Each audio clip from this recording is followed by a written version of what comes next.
زه یم اباسین یوسفزی. دا وخت زما په لاس کې کتاب دی د پښتو فلمونه. دا د حاجي اسلم خان لیکلی کتاب دی.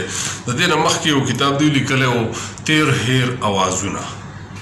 هغه کتاب بېکچه مقبولیت موندلی دی او دا کتاب دننه چې کوم مواد موجود دي نو هغه د هغې نه مخکې زموږ سره په لیک کې هېڅ نه موجود.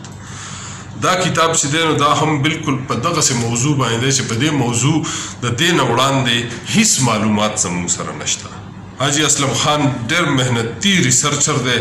هغه په دې کې د هغه وخت د سینماګانو د اداکارانو د هغې نه علاوه چې د مزاحیه فنکارانو د فلم سازانو د هدایتکارانو د کیمرامینانو د موسیقارانو د شاعرانو د فلمونو د لیکوالو او د سندرغاړو او د هغې سره د پښتو د کامیاب فلمونو ټولو فهرستونه هم راوړي دي. د هغې په هکله معلومات هم راوړي دي، تصویرونه هم راوړي دي. نو دا یو داسې تاریخي کتاب دی چې زه دا ګڼم چې دا به ډېر زر په د تحقیق او تنقید په دنیا کې د پوهنتونونو د نصاب برخه وګرځي انشاءالله. نو دا کتاب خامخا وګورئ. د دې سره به تاسو ته خپل هلکوالی خپل وړوکوالی هم رایاد شي د پښتو فلمونه د حاجي محمد اسلم خان.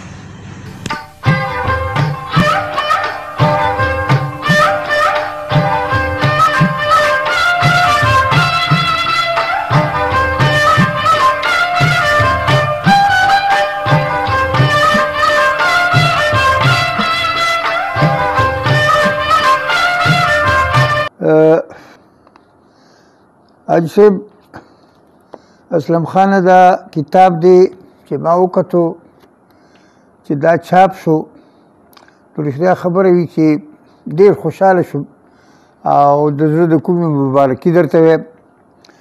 او دا دغه د پښتون کلچر او د دې د ادب یو ډېر لازمي برخه ده چې دې ته یعنې هېڅ چا توجه نه وکړې او دا په لومړي ځل تا د پښتو د فلمونو د مکمل تفصیل چې په هغې کې چا کار کړی دی، چا ورته سندرې ویلي دي، چا پکې اداکاري کړې ده، په کوم ځای کې شوې دي، څومره سینماګانې دي او کله کله جوړې شوي، دا ټول تفصیلات هېڅ چا ته نه و معلوم. تا دا ډېر لوی زیار او خواري کړې ده.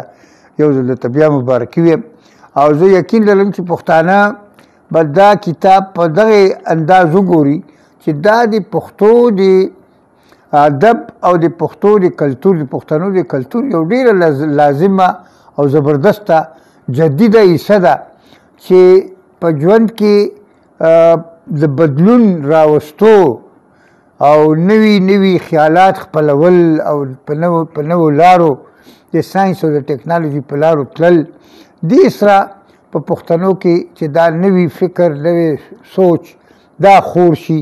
نو د دې کتاب د ټول نه غټه دغه ده ځکه چې فلم دا هم د جدیدې زمانې یو